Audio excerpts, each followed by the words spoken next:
Voilà, donc troisième partie de cette émission avec Guillaume Mamo, qui est président d'un terrain pour tous sur le continent africain. Ça se définit comment? Deux mots, hein, Guillaume. Un terrain pour tous, c'est une association qui se bat pour les infrastructures sportives en Afrique. Alors nous sensibilisons les pouvoirs publics, maires, députés, politiciens, pour que chaque commune en Afrique ait une infrastructure sportive afin de développer le football, l'athlétisme dans chaque commune. Voilà, ce qui manque beaucoup en Afrique. Nous avons également avec nous Bilal Nedman. Bilal, bonsoir. Bonsoir. Qui transpire un peu moins. Voilà, ça va. Ça va. Et puis Karim Baldé, jeune journaliste guinéen qui suit de près les affaires du foot sur le continent. Nous allons nous adresser pour la dernière fois aux internautes.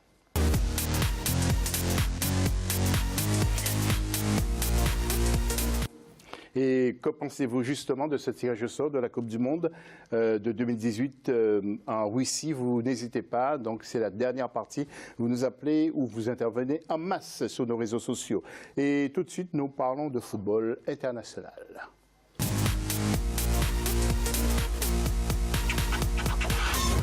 Alors, messieurs, regardez attentivement les détails sur ce tirage au sort de la prochaine Coupe du Monde avec ce sujet signé Ibrahima Diouma Ba. C'est parti. Les groupes et le calendrier de la phase finale de la Coupe du Monde 2018 sont connus. La Fédération internationale de football association a procédé vendredi 1er décembre 2017 au tirage au sort du mondial russe. Les représentants africains ont connu des fortunes diverses sur le plan de la répartition des poules et des matchs. Selon certains observateurs, l'Égypte a bénéficié de la poule la plus abordable. Le Nigeria et le Sénégal auront leur destin en main. Je pense que le tirage pour les équipes africaines peut être diversement apprécié. Déjà pour ce qui concerne le Sénégal, qui à mon avis est situé dans un groupe qui apparemment serait à sa portée. Donc moi je pense que c'est la poule la plus abordable, en tout cas pour les équipes africaines qualifiées à cette Coupe du Monde. Pour ce qui concerne le Nigeria et la Tunisie, ces deux nations aussi sont situées dans des poules qui pourraient éventuellement être à leur portée. Mais tout dépendra en tout cas, de comment ces nations vont aborder, cette Coupe du Monde. Le Maroc s'est retrouvé entre deux grands ténors que sont l'Espagne et le Portugal dans le groupe B. Au même moment, la Tunisie devra se défaire de la Belgique et de l'Angleterre dans le groupe G. Cependant, ils ne sont pas condamnés, estiment certains analystes. Vous savez, une compétition comme la Coupe du Monde, à mon avis, elle se prépare dès l'instant qu'on se qualifie. Après le tirage au sort, quand même, tout le monde a ses possibilités, en tout cas, de pouvoir bien se préparer à travers les combinaisons pour préparer, disons, les rencontres amicales. Moi, je pense que l'un dans l'autre, ça reste une Coupe du Monde ouverte, parce que tout le monde a sa chance à suivre. Sauf que pour le Maroc, ça va être vraiment difficile. C'est face à l'Espagne, face au Portugal. Voilà, c'est pas gagné d'avance. Pour les autres, moi, je pense que sans risque de me tromper, il peut y avoir au moins 2 ou 3 équipes africaines qui, à mon avis, pourraient éventuellement franchir le cap des phases de poule. Dans le groupe D, l'Argentine et le Nigeria se retrouvent pour la 5e fois en match de poule de Coupe du Monde. Même si les Super Eagles n'ont jamais battu l'Albi Céleste, ils avaient dominé l'Argentine en amical en novembre 2017. Nigeria, hein. Voilà, nous allons tout de suite passer au tableau. Je vous ai dit que ça bavarde beaucoup sur le plateau. On parle beaucoup de foot. Et tout de suite, nous allons voir le groupe A. C'est Karim, hein, mine de rien, qui est le plus bavard. Moi, j'ai rien dit en plus. Donc, le groupe A avec l'Égypte, la Russie, l'Arabie Saoudite et l'Uruguay. Tiens, Karim, tiens. Oui. Parce que vous avez la parole, vous parlez. Allez-y. Le groupe A, qu'en pensez-vous? C'est un groupe assez ouvert, hein, et on parlait de l'Égypte tout à l'heure. S'ils arrivent à... on a décrit les qualités tout à l'heure de l'Égypte, ils peuvent passer en 8e de finale, sachant que ils arrivent à bien démarrer. Voilà, ça va bien démarrer. Parce que c'est le plus important. C'est match, c'est le plus important. Et quand on voit les autres équipes, notamment la Russie, honnêtement, c'est peu organisateur, d'accord, ils seront galvanisés à domicile, d'accord, mais on l'a vu à la Coupe des Confédérations, c'est pas ça, et il n'y a pas vraiment de projet. Honnêtement, j'ai du mal à voir comment la Russie peut s'en sortir dans cette Coupe du Monde. Donc l'Égypte, ça va être dur. Avec Poutine dans les tribunes. Oui, ça va être dur pour la Russie et l'Arabie Saoudite. Par contre, l'Uruguay, avec comment il s'appelle, l'attaquant du Paris Saint-Germain. Edison Cavani. Avec Cavani, et puis avec Suarez. Meilleur buteur en Europe. Oui. Alors le B, Bilal, nous allons voir le groupe B, Bilal, avec le Maroc. Bilal, très franchement, le Maroc ne va pas être coincé entre le Portugal et l'Espagne. Justement, non, moi je mettrais une pièce pour le Maroc. Vraiment, vous êtes pas parié pour Oui, bien sûr. Ouais. Moi, je suis les bookmakers anglais ou voire allemands qui... Voire marocains. Voire marocains aussi, qui sont avec leur ferveur avec le coach qu'ils ont. Assez attentifs sur cette équipe marocaine. Mais vraiment, moi je dirais que l'Espagne au-dessus. Véritablement au-dessus vis-à-vis de nos voisins marocains. Après, je sais pas, je mettrais une pièce sur le match Maroc-Portugal. Là, je dirais que les Marocains pourraient faire flancher la balance de leur côté, vraiment, parce que je trouve que le Portugal n'offre pas offensivement ce que les Marocains peuvent offrir aujourd'hui, assez déterminant, les Marocains. Il faut le rappeler, ils n'ont encaissé aucun but. C'est le 20 juin, donc... Ça. Bilal, c'est bien ça, ouais. Tous les téléspectateurs d'Africa 24 ont pris note. Le 20 juin, Maroc-Portugal, et nous allons voir. Nous allons enchaîner avec le groupe D, où il y a le Nigeria. Mon cher Guy Armand, comment sentez-vous, vous, ce groupe, sauf l'Argentine? Il y a aussi Croatie et l'Islande quand même, ça joue. Hein. Oui, c'est un beau groupe, l'Argentine. Mais moi, j'y mets des doutes un peu sur l'Argentine en fait. Voilà. Je trouve que l'Argentine n'est pas constante, c'est toujours la même chose, on compte sur Messi. Par contre, le Nigeria a une vraie carte à jouer. Moi, j'ai suivi les qualifications de l'équipe de Nigeria avec un Obi Mikel qui est vraiment le grand frère de l'équipe, hein, avec ce jeune Camacho. Je crois qu'il joue à Iheanacho, à Manchester City, qui est, on va dire, qui est très en forme. Moi, je trouve que le Nigeria a joué contre l'Argentine et est revenu. Quand même. Ouais, et qui a battu l'Argentine. Et ça a mis en confiance Guy Notre War. On aura l'occasion d'en reparler. Bilal, tiens, vous voulez reprendre la parole? Tiens, on va regarder le groupe G. Il est bavard ce soir, Bilal. Alors, Bilal, que pensez-vous de ce groupe G avec la Tunisie, la Belgique, la Belgique et l'Angleterre? Pour mes voisins tunisiens, ça va être assez dur. Vraiment, ça va être assez dur. Bon, il y a le Panama. Première qualification pour une phase finale de Coupe du Monde. Ça pourrait le faire. L'Angleterre a gagné en titre du tournoi international de Toulon, une belle génération de jeunes joueurs. Et après, les Belges, moi, me font peur, José. Ouais, on n'en parle pas beaucoup, mais je ne sais pas, les Belges... Il faut faire attention parce que... Très attention. Mais les équipes qui ont en général de très grands joueurs, bon, on regarde la Coupe du Monde aussi pour regarder très justement... Très grands joueurs, mais pas pris à leur juste valeur, je trouve, la sélection belge. Comparé par exemple à la France... Ouais, mais c'est vrai que la Belgique, elle est pas homogène. Là où je mise un peu plus sur la Belgique cette année qu'à l'Euro 2016, c'était qu'en 2016, plein d'individualités, mais Wilmots qui n'a pas su justement gérer tous ses égos et à contenir, et ça s'est fini en autre boudin face au Pays de Galles. Là, cette année, je pense que maintenant, avec cette expérience en plus, à mon avis... J'ai beaucoup peur des Belges aujourd'hui, le Diable Rouge, sur cette Coupe du Monde.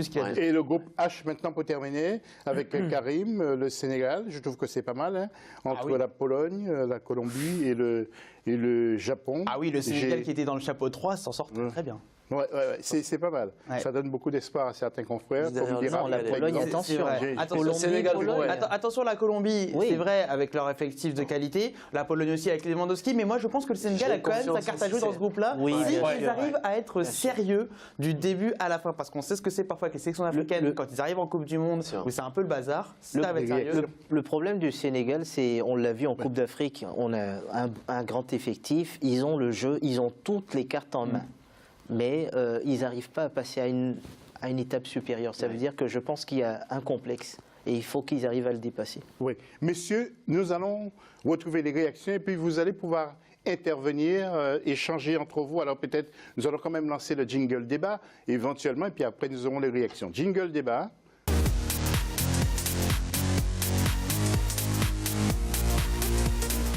Et sur le plateau, vous réagissez quand vous voulez si vous n'êtes pas d'accord. Hervé Renard, le sélectionneur du Maroc, écoutez ce qu'il dit. Je pense que tout le monde voulait éviter l'Espagne. C'est un honneur et un challenge pour nous. On jouera d'abord l'Iran, puis le Portugal et ensuite l'Espagne. C'est ça le haut niveau. À nous de nous battre. Nous ne devons pas être spectateurs de cette Coupe du Monde. On devra être à la hauteur. Seul l'avenir nous dira si le premier match était facile. Sur le papier, ça s'annonce très difficile. Mais on fera ce qu'il faut faire. Je suis au courant que le Maroc s'était qualifié il y a longtemps en 8e grâce à une victoire sur le Portugal. Inch'Allah, comme on dit. Inch'Allah. Karim, Ah ouais, bah là, de toute Inch'Allah. façon, depuis le tirage au sort, c'est tout ce qu'il peut dire hein, maintenant avec le Portugal et l'Espagne dans le groupe. Mais c'est vrai que les Marocains, voilà, s'ils sont pas spectateurs, la chance du Maroc, et ce qui a été dit et ce que disait Hervé Renard, c'est qu'ils commencent contre l'Iran, justement. C'est-à-dire qu'ils commencent par le plus faible, entre guillemets, pour ensuite monter en pression. S'ils passent ce premier match contre l'Iran, à ce moment-là, tout sera possible face au Portugal. Inch'Allah, encore. Aliou Cissé, tiens. Aliou Cissé, tout à l'heure, nous allons y revenir. Aliou Cissé, l'entraîneur du Sénégal. À vue d'œil, on a tendance à dire que c'est le groupe le plus facile, mais vous savez, en matière de football, il n'y a rien qui est facile. Il s'agit d'une Coupe du Monde, 32 meilleures équipes au monde, donc tous les matchs seront disputés, tous les matchs seront difficiles. Je crois que pour le Sénégal, ça faisait 15 ou 16 ans qu'on n'était pas revenu à cette Coupe du Monde. Donc cette génération l'a fait. C'est important pour eux de continuer à progresser, c'est important pour eux de continuer à gravir des paliers. Ils l'ont fait à la CAN, ça faisait 11 ans que le Sénégal n'était pas sorti des poules. Et aujourd'hui, 15 ans après, ils reviennent à la Coupe du Monde. Donc je pense que c'est un groupe qui va être difficile. Voilà, donc le Pologne, on connaît. La Colombie, ils ont l'habitude de ces grandes compétitions. Chaque Coupe du Monde, ils sont présents. Le Japon, il y a un travail quand même qui se fait. Donc nous essaierons en tout cas de venir ici avec nos armes, défendre les couleurs de notre pays. Voilà, vous avez entendu, il va venir avec ses armes. Guillaume, un petit mot? Moi, j'ai une grosse fierté. Hein. Moi, j'adore mes grands frères, comme je les appelle, de l'ancienne génération. Un bonjour à toute la génération de Sénégal 92 du côté de la Côte d'Ivoire. Quand vous avez un entraîneur qui s'exprime comme ça, qui a une sérénité, moi je pense qu'Hervé Renard et Aliou Cissé sont les deux meilleurs entraîneurs. C'est des fers de lance pour la nation. C'est les deux meilleurs entraîneurs sur notre continent. Et quand vous avez ce genre de discours-là, vous êtes dans les vestiaires. Pour ceux qui ont joué au foot, vous allez sur le terrain, vous donnez 3 fois, voire 4 fois plus. Moi, je suis très fier et très content de voir ça. Nous allons enchaîner avec M. Nabil Mahaloul pour la Tunisie. Sans aucun doute, les Belges sont les favoris du groupe. Leur entraîneur Roberto Martinez a un problème de riche. Ils sont clairement les favoris vu ce qu'on a vu ces dernières années. Et pour la deuxième place, je pense honnêtement que nous pouvons rivaliser avec l'Angleterre. La Belgique est l'équipe la plus en forme du moment, mais je pense que nous avons notre chance contre l'Angleterre. J'ai demandé à Dieu de ne pas nous placer dans le premier groupe à cause du Ramadan qui se terminera les 14 et 15 juin. Et vous connaissez son importance pour nous, musulmans. Oui, le Ramadan, c'est important. Le Ramadan, c'est important pour les joueurs, surtout sur une phase finale de Coupe du Monde. Bon, il y en a qui le font, il y en a qui ne le font pas, il y en a qui le rattrapent, selon voilà. Et vous l'avez dit, hein, la Belgique. La Belgique, justement. La Belgique, ça sera la nation à surveiller de près. Après, les Anglais aussi. Moi, je ne suis pas trop d'accord avec le sélectionneur tunisien, parce que l'Angleterre reste quand même une grande nation, ou même détenteur de la création du football, quand même. Et les Égyptiens vont faire le Ramadan aussi? Les Égyptiens aussi, mais après, c'est en fonction des sélectionneurs. C'est comment ça se passe. Moi, de ce que je sais, quand on a une grande compétition, quand on est musulman, on a le droit de pouvoir de se dispenser. Donc, je pense que c'est ce qui va être. Après, c'est un argument. Le Ramadan, je ne suis pas sûr que ça rentre en ligne de compte par rapport à ce que vous venez de dire. Bien sûr. Il y en a qui dispensent les joueurs. Oui, on en reparlera. Mais si jamais vous pouvez enquêter pour voir aussi qui fait le Ramadan dans ces équipes, ce serait une bonne chose de le savoir. Je pense qu'ils sont tous musulmans. Gernot Rohr, maintenant, manager du Nigeria. Nous sommes dans un groupe intéressant avec des équipes mieux classées que nous par la FIFA. Nous devons bien nous préparer pour notre premier match. Nous pourrions jouer un match amical face à la Serbie qui possède un jeu comparable et qui a battu la Grèce en qualification. En deuxième match, nous aurons l'Islande, une bonne équipe, forte physiquement et qui possède les meilleurs supporters d'Europe. Avec l'Argentine, ce sera plus difficile de les surprendre car cette très bonne équipe connaît déjà notre jeu. Et nous allons enchaîner tout de suite pour ne pas perdre du temps avec Hector Cooper, l'entraîneur de l'Égypte.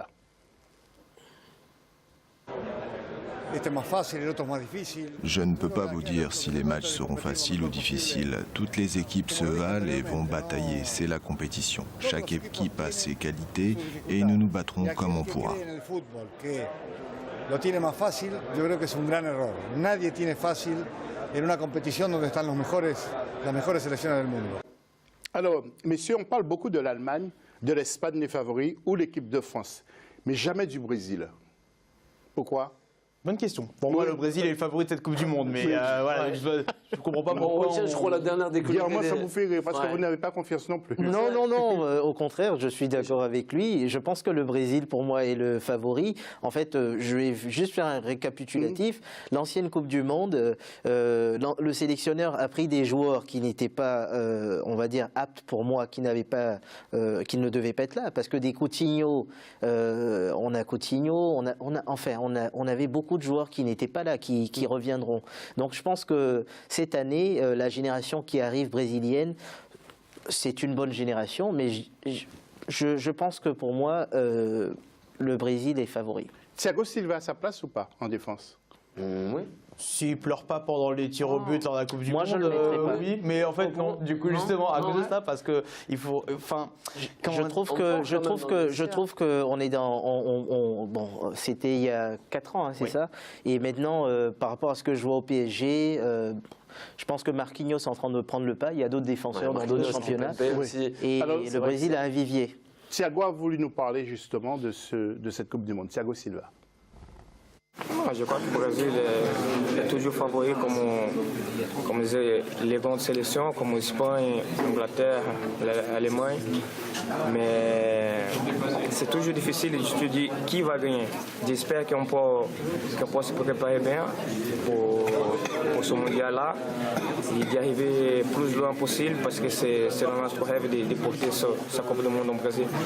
La relève. Voilà, messieurs, nous allons voir aussi les différents stades et les villes qui vont accueillir justement ce mondial avec des images, de très belles images de la Russie, Moscou et Ekaterinbourg, qui a une belle équipe de basket filles aussi. Il y a Kazan, Saint-Pétersbourg, Sochi ou encore Volgograd, Nizhny Novgorod, Rostov-sur-le-Don, Samara, il y a Saransk et Kaliningrad. Vous connaissez toutes ces villes, vous, Bilal? Non. Non, pas toutes. À tel honneur. Vous connaissez un peu certaines, mais bon, ça va. Mais c'est vrai que Krasnodar et Saint-Pétersbourg. C'est vrai que la particularité de cette Coupe du Monde, c'est que contrairement à l'Euro, là, c'est un énorme pays, donc il y aura les voyages qui vont être à prendre en compte, même que ce soit pour l'équipe de France ou pour tous les autres, les voyages et la récupération, le temps de récupération, tout ça, ça va être très très important dans la gestion, notamment de la phase de poule. D'accord, donc je pense qu'il y aura du beau monde là-bas et on a vu, on le rappelait, qui était là pour le tirage. Et justement, tiens, des images de la cérémonie, justement de ce tirage au sort, quelques images que nous vous proposons.